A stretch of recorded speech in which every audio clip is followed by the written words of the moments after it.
우리 한 번 더 고백하기 원합니다. 오 나의 자비로운 주님.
고백하기 원합니다.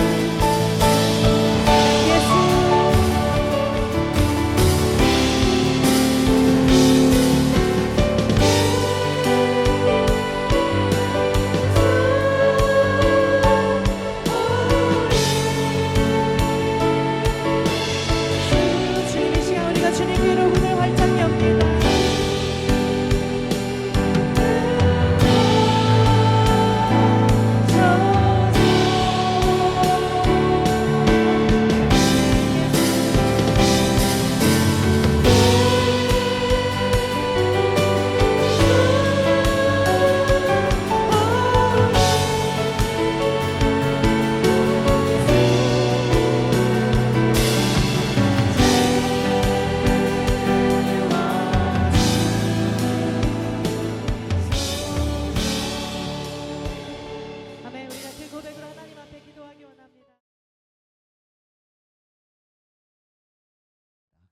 오늘은 사역자들이 함께 특송했잖아요. 그래서 우리 사역자들이 여름 사역도 앞에 두었기 때문에 함께 우리 성도님들에게 축복을 받는 그런 시간도 좀 갖기를 원하고, 또 담임 목사로서 사역자의 자세가 어떠해야 되는 거를 좀 말씀을 충고하고 싶은 그런 마음이 있었습니다. 좋은 학생이 되기 위해서 학생들은 학교에서 열심히 공부를 합니다. 노력을 기울이죠. 선생님께서 보실 때 좋은 학생은 어떤 학생이냐? 물론 공부를 잘하는 학생도 좋은 학생일 수 있습니다. 또 선생님 말씀을 잘 들어서 시키는 심부름 같은 거를 잘 하는 학생도 좋은 학생일 수 있습니다. 또 부모님께서 학생과 학교에 관심이 많아서 부모님의 그런 관심을 많이 주시는 그런 학부형을 둔 학생도 좋은 학생일 수 있습니다. 그런데 선생님 입장에서 가장 고마운 학생은 수업 시간에 그 자리에 앉아 있고 열심히 수업을 들어주는 학생이 고마운 학생이라는 말씀을 제가 들은 적이 있어요. 그렇게 이야기를 듣고 나서 제가 저희 학창 시절을 생각해 보니까 대부분의 많은 시간을 어떻게 해요? 엎어서 자는 거예요. 특별히 점심시간 이후의 시간 5교시가 되면 오늘 요즘 같은 날씨에 얼마나 덥습니까?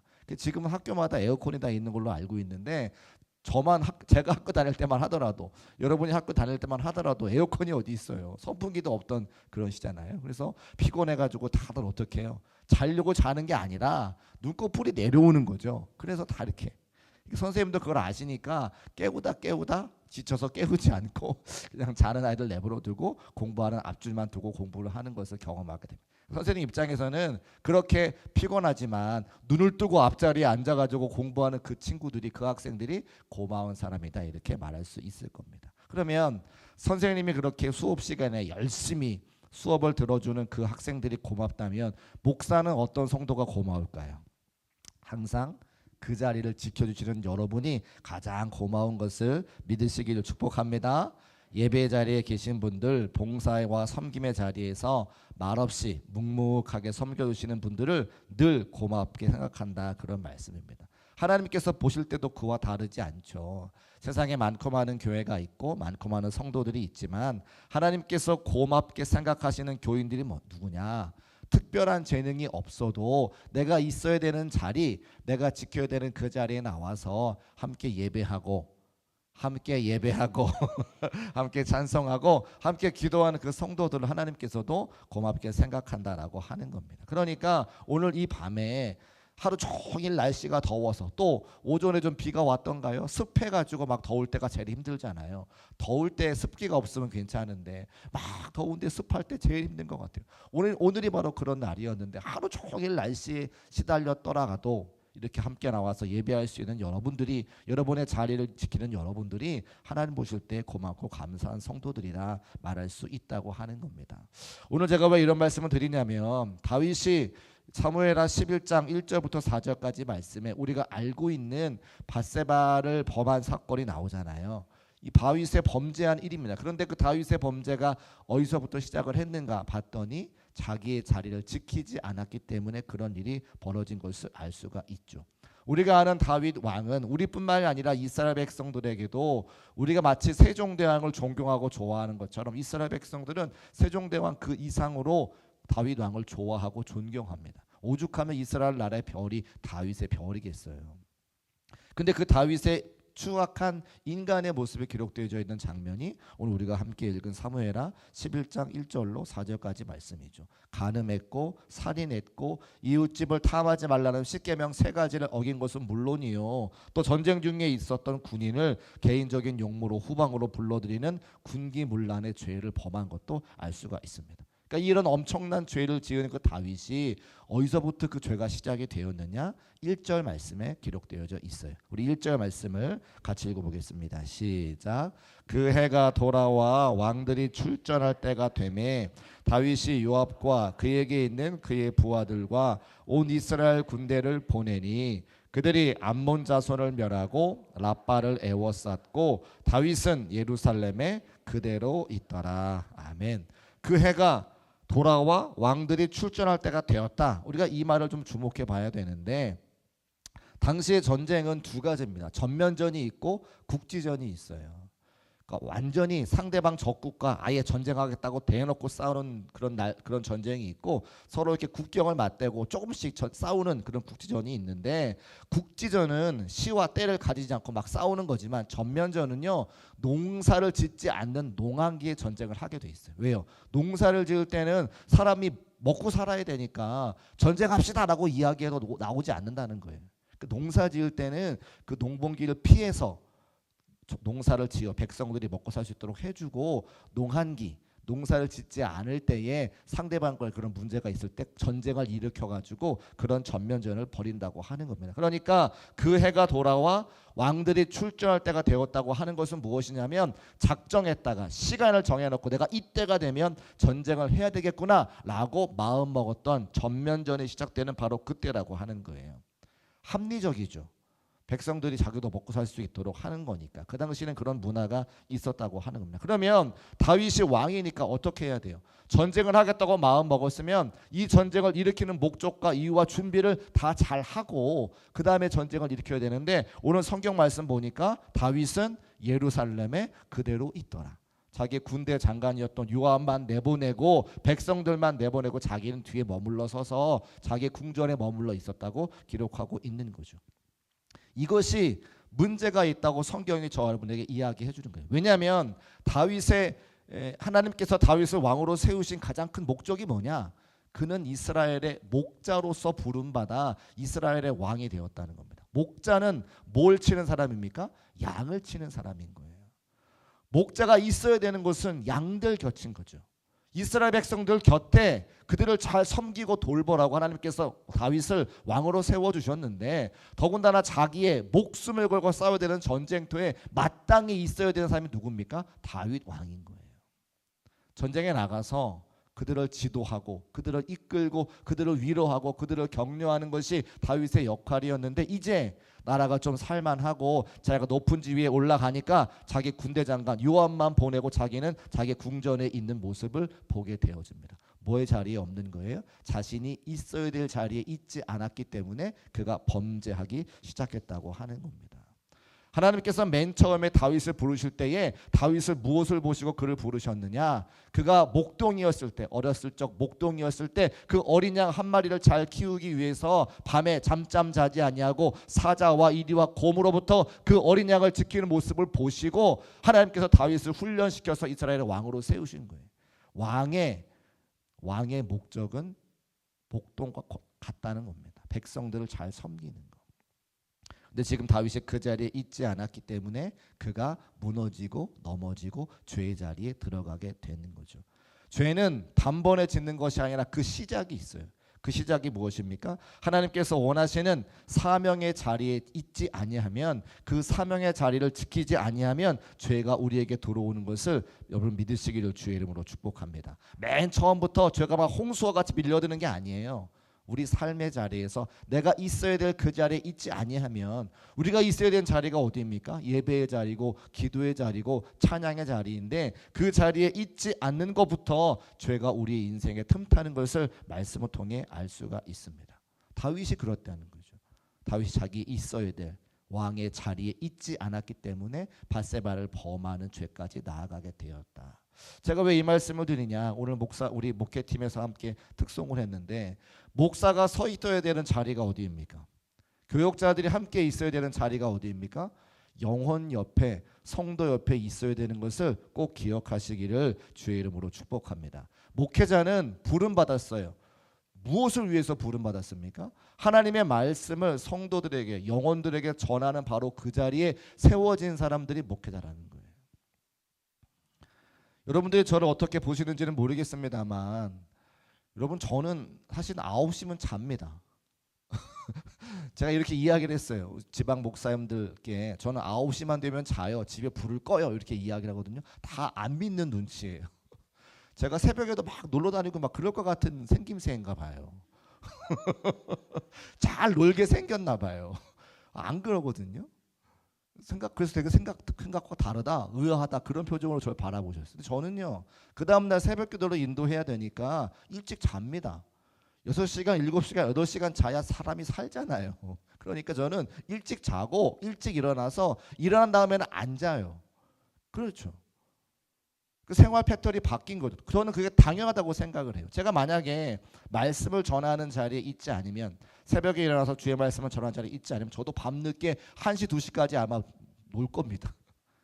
근데 제게 맡겨진 자리가 그 자리이기 때문에, 제가 해야 되는 역할이 그 역할이기 때문에 저는 다른 것을 포기하는 거죠. 우선순위가 분명히 세워지는 거예요. 그걸 제가 뭐라고 이야기하냐면 목회의 근육이라고 그랬어요. 설교자의 근육이라고 그랬어요. 교회를 처음 개척하고는 그게 안 됐어요. 새벽 기도를 못 지키겠는 거예요. 개척교회 할 때 모든 개척교회 목사님들의 기도 제목이 뭐냐면, 1번 기도 제목이 뭐냐면, 하나님 우리 교회에 새벽 제단 쌓을 수 있는 할머니 권사님 한 분만 보내주세요. 이렇게 기도해요. 그런데 막상 그분이 오시잖아요. 얼마나 힘든지 몰라요. 교인이 아무도 없을 때는 내가 나가도 그만 안 나가도 그만인데 한 분이 꼭 오신다고 생각을 해봐요. 그럼 꼭 나가야 되는 거예요. 제가 그 훈련이 안 되니까 얼마나 제가 힘드는지 몰라요. 그래서 제가 나중에 뭐 교회 이렇게 어머니 교회랑 합치게 되고 건축한 다음에도 교회가 성장하고 부흥하지 않는 것을 보면서 하나님 뭐가 문제입니까? 이렇게 멋진 성전 새롭게 져서 사람들이 막 교회로 오시는데 왜 정착이 안 되고 왜 등록이 안 됩니까? 제가 막 기도했잖아요. 하나님 뭐라 그러시는지 아세요? 너가 문제다. 제가 문제래요. 30대 초반 담임 목사가 뭘 제가 뭐 알겠습니까? 새벽제도 못 쌓는 제가. 그래서 제가 어떻게 했어요? 교회를 짓고 나서도 신도시의 성전을 건축하고 나서도 제가 부목사로 사역을 시작하면서 교회를 배우기 시작하고 성도님들의 삶을 알기 시작하고 장로님들과의 관계를 배우기 시작하는 거예요. 그때부터 훈련이 시작되는 거죠. 목회자가 서 있어야 되는 자리는 성도 옆이라는 거예요. 아픔이 있는 자에 가서 같이 위로해주고 안수하여 기도해주고 하나님의 말씀을 통해서 말씀 전하는 것을 통해서 성도들에게 위로와 기쁨과 소망을 주는 그 역할이 제 역할이기 때문에 다른 것들 다 내려놓고 그 역할을 감당해야 된다고 하는 겁니다. 이것은 저뿐만이 아니라 하나님의 부름을 받은 모든 교육자들의 사명이고 역할인 것을 우리 모두가 기억해야 되는 것이죠. 그렇게 사역을 하다 보니까 제가 부목사 2번 했잖아요. 사역을 하다 보니까 여러분 만남의 복이 있으면 헤어짐의 복도 있어야겠더라는 거죠. 제가 2번 부목사 사역을 마치고 헤어지면서 헤어질 때도 잘 헤어져야 되겠구나. 복된 헤어짐이 있어야 되고 제가 알게 됐어요. 하나님께서 우리를 부르셨기 때문에 목회자는 주님이 가라 하시면 내가 아무리 그 자리에 있고 싶어도 떠나야 되는 사람들이고요. 주님께서 여기 머물라 하시면 내가 아무리 떠나고 싶어도 그 자리에 머물러 있어야 되는 것이 목회자라는 거예요. 그래서 제가 그때 알았던 게 뭐냐면 이제 깨달은 게 뭐냐면 있을 때 잘해. 있을 때 잘해. 나는 봉이야. 이런 말씀이 저만 알고 있나요? 코미디. 나만 알고 있나 봐. 있을 때 잘해야 되는 거 있을 때. 떠날 때 후회 없이. 여러분 만남도 축복이지만 헤어짐도 축복이죠. 그럼 헤어짐이 축복이 되려면 어떻게 우리가 목회를 해야 되고 어떻게 신앙생활을 해야 되느냐 성경에 나와 있더라는 거예요. 성경에 제가 가만히 성경을 읽어보면서 가장 복된 헤어짐이 뭐냐?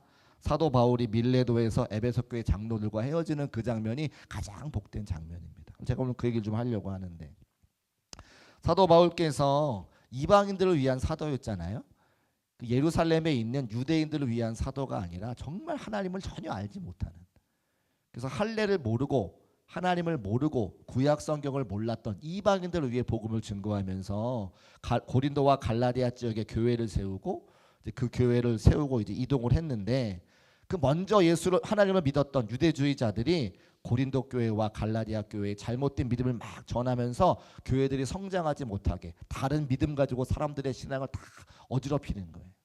그래서 사도 바울께서 예루살렘 교회로 가서 왜 이방인들이 할례를 받지 않아도 되는지 저들의 믿음 가지고 구원받는 것이 무엇인지 신학적으로 알려주기를 원했고 또 마음 깊은 곳에서 먼저 믿은 유대인들이 새롭게 나중에 믿은 이 이방인들은 막 못하게 괴롭히면서 은근히 막 도와주는 거예요. 교회를 막 어지럽게 하는 거를 예루살렘 교회가 은근히 도와주고 있었어요.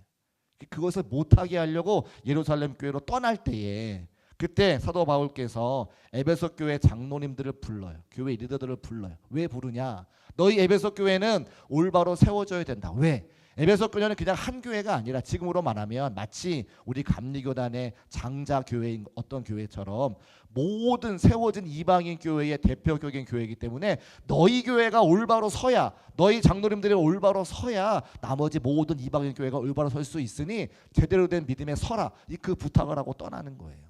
그 말씀이 사도행전 20장 28절 30절에 기록되어져 있어요. 거기 같이 한번 읽어볼까요? 함께 읽어보겠습니다. 28절 있나요? 네. 없으면 28절부터 시작.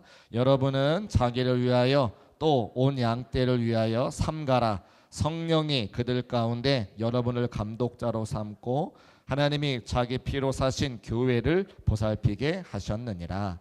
내가 떠난 후에 사나운 이리가 여러분들에게 들어와서 그 양떼를 아끼지 아니하며 또한 여러분 중에서도 제자들을 끌어 자기를 따르게 하려고 어그러진 말을 하는 사람들이 일어날 줄을 내가 아노라. 아멘.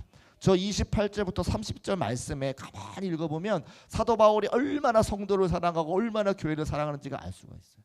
그렇죠. 자기네 생명을 다해서 전 세계를 다니면서 복음을 증거해서 믿는 자들을 세우고 그 믿는 자들의 교회를 이루었는데 유대주의자들의 율법을 알아야 된다, 할례를 받아야 된다, 잘못된 믿음을 막 가르치고 은근히 부추겨 신앙생활을 못하게 하니까 얼마나 가슴이 찢어지겠습니까? 그래서 에베소 교회 장로님들께 요청하는 거예요. 너희들이 똑바로 서서 교회를 잘 세우고 성도들을 잘 섬겨야 된다, 그 말을 하는 거예요. 그리고 당신께서는 사도 바울께서는 예루살렘 교회를 가시는데 예루살렘 교회에 가면 무슨 일이 벌어지느냐, 은근히 도와줬던 그 사람들이 사도 바울이 싫으니까 옥에 가둘 수 있는 거예요. 돌을 던져가지고 사도 바울을 죽일 수 있는 거예요. 그러니까 생명의 위험 앞에서 어쩌면 다시 볼 줄 모르고 볼 수 없고 어쩌면 죽을지도 모르는 그 앞에서 그 에베소 교회 장로들을 불러서 함께 헤어지는 거예요. 그러니까 그 성경에 보면 서로 입을 맞추고 목을 끌어안고 갈 때까지 놓아주지 않고 서로 울었다는 장면이 성경에 나옵니다. 그러면 그렇게 에베소 교회 장로님들과 이 사도 바울께서 서로 헤어지지 못해서 서로 울어주고 서로 격려해주고 입 맞추고 얼싸안는 그 이유는 뭐예요? 옛날 생각이 나는 거예요. 옛날 생각. 교회를 세워가면서 복음을 전하면서 함께 돌도 맞고 함께 교회를 섬기기 위해 수많은 고난과 어려움과 모진 시간들을 보냈던 함께, 그 뭐라고, 전우회죠. 전우회. 영적인 전우회가 있기 때문에 그렇게 서로 울어주는 거죠. 그러니까 목회라고 하는 것은 뭐예요? 내가 섬겼던 성도들과 함께 내가 함께 복음을 증거했던 그 수많은 함께했던 동력의 시간들이 있어야 그 다음에 복되고 아름다운 헤어짐을 가질 수 있다는 겁니다. 여러분, 오늘도 제가 우리 교회 어떤 집사님의 어머니께서 소천하셔서 거기 제가 장례 예배 갔다 왔잖아요.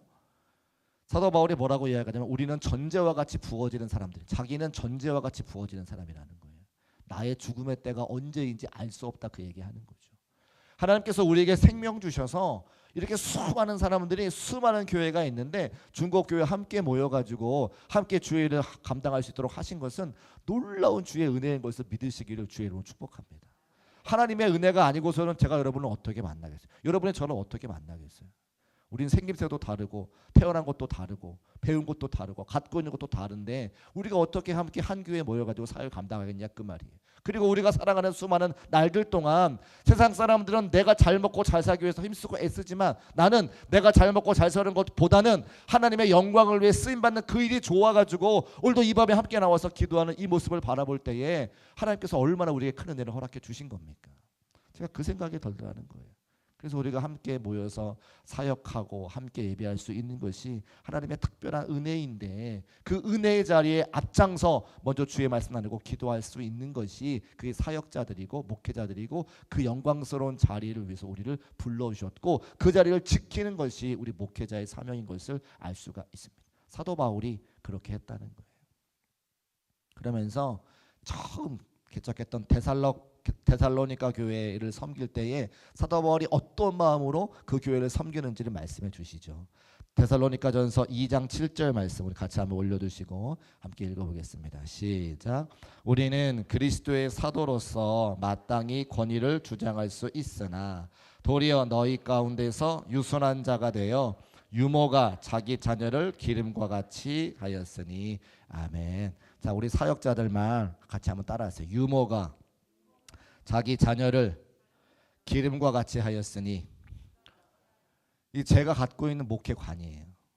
제 솔직한 고백인데 유모가 자기 자녀를 기름과 같이 하였으니. 여기에 유모라고 하는 단어가 썼잖아요. 원래 자녀는 누가 길러야 돼요? 엄마가 길러야 돼요. 그러면 원래 따지면 엄마가 자기 자녀를 기름과 같이가 나와야 정사이겠죠. 근데 사도 바울이 지금 무슨 마음으로 엄마가 자기 자녀를 기르는 게 아니라 유모가 자기 자녀를 기름과 같이라고 적어놨다는 거예요. 차이가 있죠. 엄마는 자기 자녀에게 젖을 먹이지만 유모는 뭐 하는 사람입니까? 남의 자녀에게 자기 젖을 먹이는 사람이 유모입니다. 맞습니까? 부자 여성이 아이를 낳는데 젖이 안 나올 수 있잖아요. 그죠? 그 부자니까 돈으로 사람을 사서 유모에게 자기가 낳은 아기의 젖을 먹여라 이렇게 이야기할 수 있어요. 저도 아기를 셋 낳아 보니까 사모님이 다 젖이 안 돼가지고 분유 많이 샀어요. 개척교회 섬길 때 돈도 없는데 분유랑 기저귀값 대려니까 얼마나 어려웠는지 몰라요. 어머니한테 얘기했더니 그 무슨 돼지 뼈를 하면 젖이 잘 나온다는 거야. 그래서 막 그래가지고 했는데 내가 냄새를 맡아봐도 못 먹겠어요. 사모님 못 드시더라고요. 그 부자가 아기를 낳는데 아기에게 줄 젖이 모자르면 당시에는 분유가 없으니까 유모를 사서 자기 아기에게 젖을 먹이게 되는. 그런데 제가 이 결혼해 보니까요, 여성이 아무 때나 젖이 나오는 게 아니에요. 언제 젖이 나옵니까? 자기도 자녀가 있을 때 젖이 나오는 거예요. 아기를 낳아야 젖이 나오지. 그럼 유모는 뭐예요? 자기 아기가 있다는 거예요. 자기 아기가 있는데 내가 먹고 살기가 힘드니까 부잣집 아기에게 나의 젖을 파는 거지. 그러면 집에 가면 누가 있어요? 내 아기가 있어요. 하루 종일 굶었을 내 아기가 있죠. 그럼 엄마는 어떻게 해요? 부자 아기한테 젖을 다 먹여도 마지막 남은 젖 한 방울 내 아이를 먹이기 위해서 어떡합니까? 피눈물이 나는 거예요. 그게 유모 엄마의 심정이라는 거죠. 사도 바울이 그런 심정 가지고 성도들에게 말씀을 전하고 교회를 세웠다는 거예요. 제가 이 말씀의 진리를 깨달은 다음에 얼마나 울었는지 몰라요. 사도 바울이 그런 심정을 가지고 복음을 전했기 때문에 교회가 세워지고 성도가 살고 오늘까지 우리에게 복음이 전해진 거 누구나 다 너무 잘 알지 않습니까? 우리 사역자들이 그런 마음이 없이 하나님의 말씀 앞에 선다면 그 하나님 앞에 죄 짓는 거더라는 거죠. 제가 그러니까 우선순위를 세우고서 밤에 놀지 않을 수밖에 없는 그 이유를 여러분이 이제 이해하실 거예요. 세상에서 가장 소중한 게 뭐냐? 성도들이 말씀을 듣고 회복되고 살아나는 거예요. 그 모습을 내가 볼 수 있다라면 그 자리가 얼마나 영광스러운 자리인지를 깨닫는 목회자라면 다른 거에 눈 돌릴 수가 없어요. 다른 거에 눈 돌릴 수가 없어요. 사역자들이 그것을 깨닫지 않고서 하나님 말씀 전하는 것은 어떻게 보면 거짓입니다. 어떻게 보면 탈을 쓰는 거죠. 우리에게 맡겨진 사명이 그렇게 소중합니다. 내 아이에게, 내 배 아파서 낳은 내 아이에게 그 마지막 남아있는 한 방울의 젖이라도 먹이고 싶은 그 어미의 심정 가지고 하나님 말씀 전할 때에 생명의 역사가 그곳에 있는 것을 믿으시기를 주의 이름으로 축복합니다. 그런 심정 가지고 사도 바울께서 데살로니가 교회 성도들을 섬기고 초대교회를 섬겼기 때문에 큰 부흥의 역사가 일어난 것이라고 하는 거예요. 제가 부목사 생활을 할 때도 후배 교육자들 많이 만났잖아요. 큰 교회는요, 담임 목사님이 다 모든 걸 하는 게 아니라 그 밑에 있는 수석 부목사가 다 해요. 면접도 보고요, 사람도 만나게 되고요, 그분이 어떤 사람이 다 알아보게 돼요. 후배 교육자 한 사람이 그런 얘기했어요. 목사님, 저는 워라벨이 있는 그런 삶을 살기를 원합니다. 워라벨이 뭐예요? 8시간 근무하면 8시간만 딱 일하고 나머지 시간은 자기의 저녁 시간을 보내고 싶은 마음 아닙니까? 왜 그런 마음이 없겠어요? 저도 그런 마음 있었어요. 그런데 목회라고 하는 것이 그렇지가 않더라는 거예요. 성도들이 필요한 자리에 목사가 있어야 되기 때문에 24시간 풀로 준비하고 대기하는 게 그게 목회자의 삶이에요. 지금은 그런 일이 잘 없지만 밤늦게 전화기가 울리면 가슴이 철렁 내려앉는 게 목사의 마음이더라는 거예요. 그런 마음이 없이 무슨 워라벨을 찾아? 워라벨을 찾는 그 사역자 내가 오지 말라 그랬어요. 당신은 목회할 수 있는 사람이에요. 목사에게 목회는 직업이 아니라 인생이에요. 인생. 성도들과 함께 살아가는 인생. 그래서 성도가 아프면 목사가 아프고 성도가 잘 되면 목사가 가장 기쁜 게 그 목사의 마음이더라는 거죠.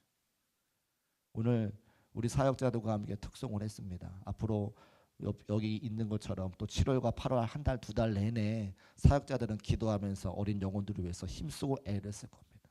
근데 그 훈련의 과정을 통해서 우리 다음 세대가 분명히 자라나게 될 것이고 우리 목사님들의 를 통해서 주신 하나님의 말씀을 통해 그 아이들의 영혼이 성장하고 성숙하고 회복될 거예요.